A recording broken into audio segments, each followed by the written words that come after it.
kiss for you.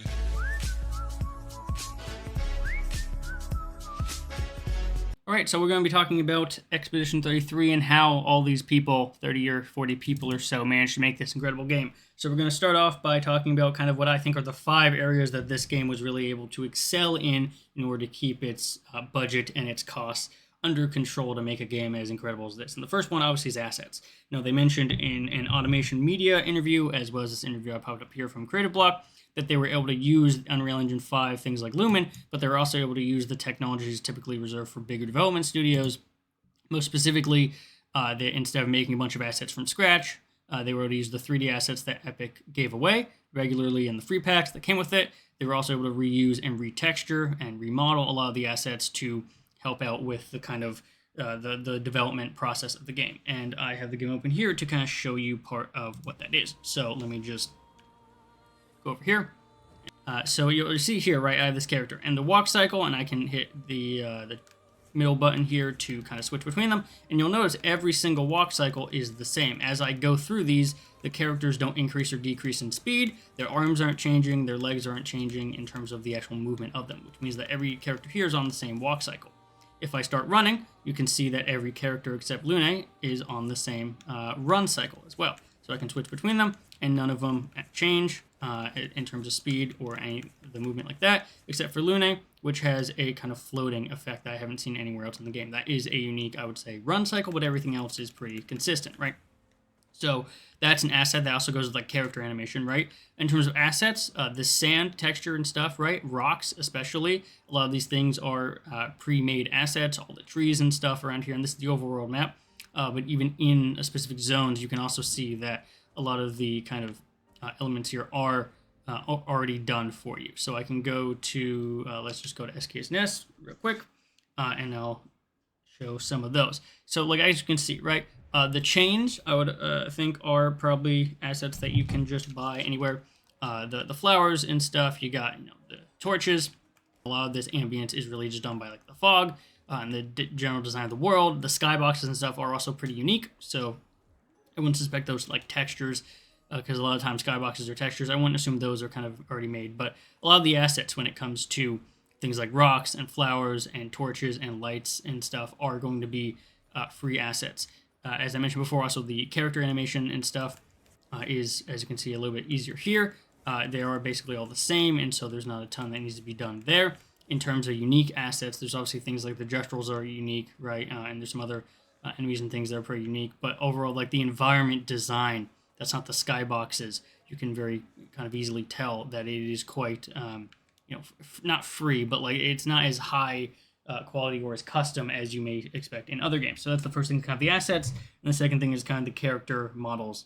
The character models, they also said, were made with the MetaHuman Unreal Engine 5 sculpting tool to be able to get them as realistic as they are, so that's why they look as good as they do. Now let's talk about the fourth thing, which is design. And one thing I think that kind of a lot of people expect is when you have something like this that's quite, not unique, but like quite varied in its design language, you may suspect that that actually is harder than something that's pretty consistent. And I would argue most of these things from this point on are more speculation, but I would think making something less consistent is actually easier because you can kind of go through any idea you have. And instead of needing to make it consistent with the world of Final Fantasy or the world of a Tales game or the world of any other kind of RPG series like a Persona or something, instead of needing to make those consistent to the world, you can kind of just go crazy, right? And as you can see here, we have a bunch of different enemies. You have this like stone shield guy next to this other guy that looks completely different, right? These don't look like they're from the same game, for example. And you have a lot of other things that kind of look like that. And so you see, it's like, okay, so a lot of these elements aren't actually that consistent. And you can actually see that in the weapons as well, right? A lot of these weapons, if you actually look at them, are not coherent, right? There's not like a design language that ties them all together other than these are all like a diamond shape, right? And so I can go through them and like there's not a consistent pattern to them. You can't really identify them based off of like their location or when you got them from or what level they are or anything like that. And so all the weapons are pretty, I'm not gonna say generic, but they definitely help kind of illustrate the point that this is a world that's not kind of constrained by consistency. And that can actually help a lot of the time because then you don't have to go through a bunch of design meetings trying to make every single unit and every single enemy and weapon stuff fit in the world. Because you've decided that the world can kind of be whatever it needs to be, you can make enemies a little bit more unique looking at the sacrifice of consistency. So the design of that also really kind of plays a part of kind of how the game looks and how you're able to kind of keep costs down. Is you don't have to go through a bunch of meetings and stuff to create a bunch of enemies that all fit within a kind of theme. You can just sort of do it however you kind of want to. If you want to make an enemy that looks completely different than every other enemy, you can do that because that's kind of the expectation of the game. The fifth one is the combat style. And I'll get into a fight to showcase that off right now. So the combat style. To me, at least in this kind of how it's made, there's a lot that you can do in this combat style to sort of ease the process. In a turn-based game like this, you have all the characters and they're static, right? And something like the Yakuza games, you might see that they can like run around stuff during it. But generally speaking, if you're talking about like a Persona game or a traditional Tales game or older Final Fantasy, as well as this game, they're static. Meaning you're not going to have to do physics calculations or mesh modeling stuff or fix any of that to a large capacity. You're just going to need to figure out where characters are and what they're doing, right? So in this case, I'm static and I can switch between these two, but I'll just, attack here. And what this lets you do is not worry so much about the actual model that you're going with, and you can just focus on the actual quality right now. What I mean by that quality is that, like, because you're not dealing with movement and physics and stuff, you can put a lot of time into actual specific, like, sound effects and animations that you can do, right? And what that lets you do is scale really well. So let's find another enemy real quick and start letting them attack. But what I mean by scaling is, and I kind of explain this in kind of like programming terms because I think that's kind of the easier way to do that, and that's that you can have like an object, right, called like animation 1. And I want to use an example, but I don't think one of them has spawned. There's these like giant, and the example I want to use is the giant like barnacle looking things in the water world. But so as you can see, it's attacking, right? All I have to do in this model here is check the animation and how long it's kind of lasted. And then if I parry at this time, in this case I didn't, but if I parry at this time, it's going to check and say, okay, how long has it been for the animation? Is it like 8 seconds long? Okay, in 6 seconds, has this person parried? Has this person died? If they have, you do no damage or you counterattack. If you haven't, you take damage, right? And you can kind of scale this once you set up how it works. So they perform a combo. All it's checking is how long has the animation been. Okay, did I hit it? Did I parry? Okay, if I parried, it's going to add 1, right? And because of the way this is set up, and you don't have to move, you don't have to like worry about collision, pretty much, because all these things go through each other unless you parry it and then it doesn't.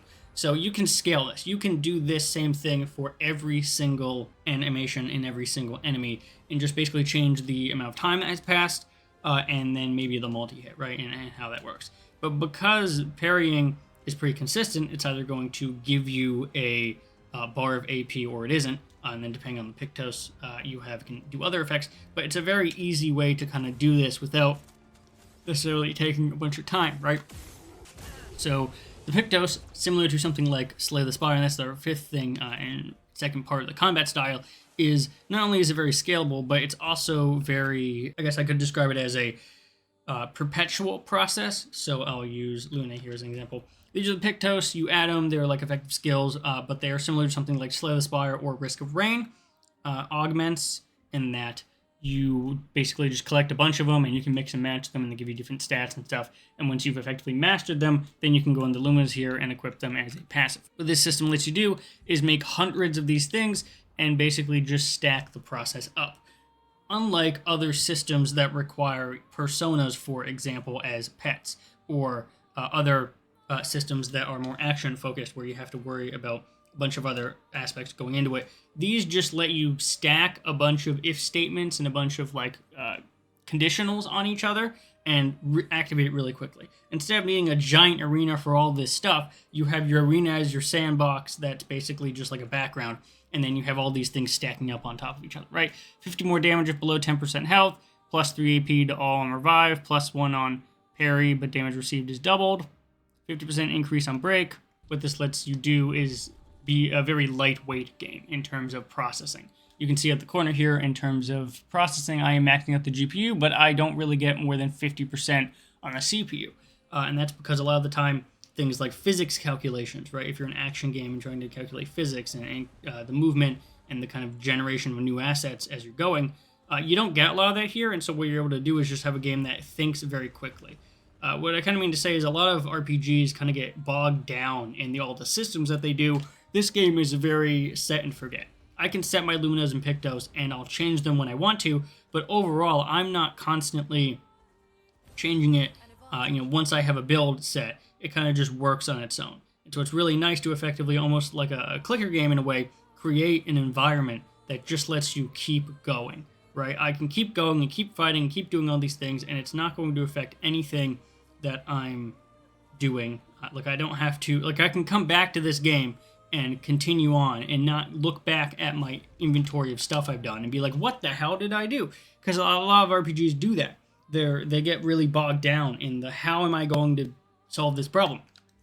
And you look at your gear and you look at all your stuff and you're like, oh my god, why did I do this?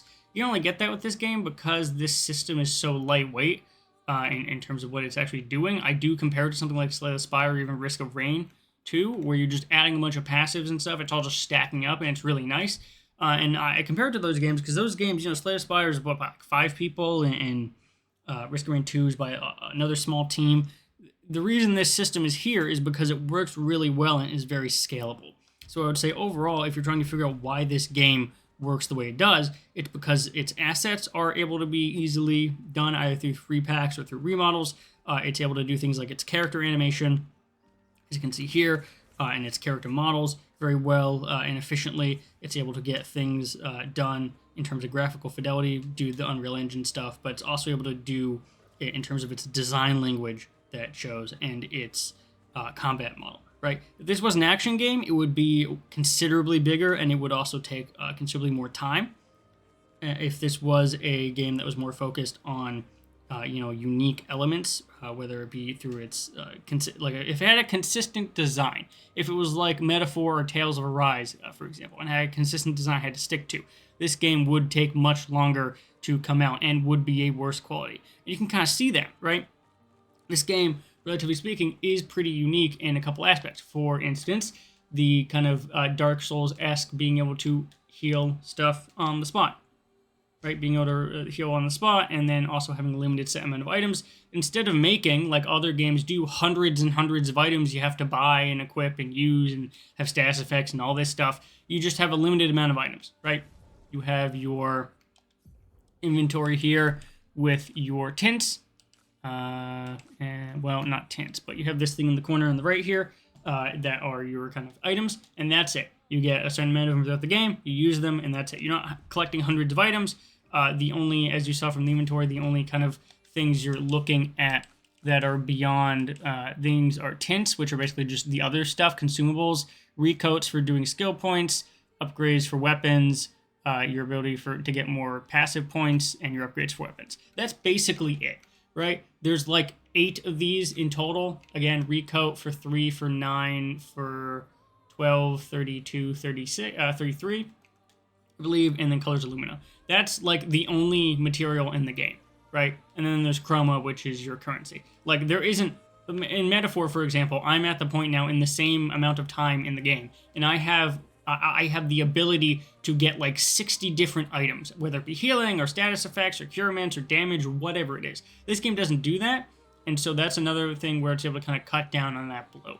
It doesn't need all that stuff. Its items are consistent. Its world is not consistent by design. It just lets you have a little bit more free-flowing, and it's a really nice breath of fresh air compared to, as I said, things like Metaphor, things like the Tales games, things like even Yakuza games. They all have all this stuff and all these systems, and this game really is saying, hey, our main system is the kind of parry and dodge stuff, as well as these Pictos, which are a very nice system because, again, they're very lightweight. And so if you're looking at like how could a 30-person-ish team make this game, it's because they were very smart in how they utilized the assets that they were able to use for reuse, as well as designing systems like Pictos that are very lightweight and very scalable. So hopefully that was somewhat interesting. I was able to kind of give a little bit more insight into from what I've seen, as well as the time I've spent developing VR games and other games in general, and kind of understanding how like a lot of this stuff I can identify pretty easily as like, wow, they were able to do a lot with, what people might say a little, right? Like they were able to do more so than you would expect from this kind of developer, because they didn't take the traditional RPG route and start bloating things out like crazy with a bunch of enemies and a bunch of aspects to it. So hopefully this is interesting. If you want to see more of this, subscribe, do all that stuff, and I'll see everyone in the next video.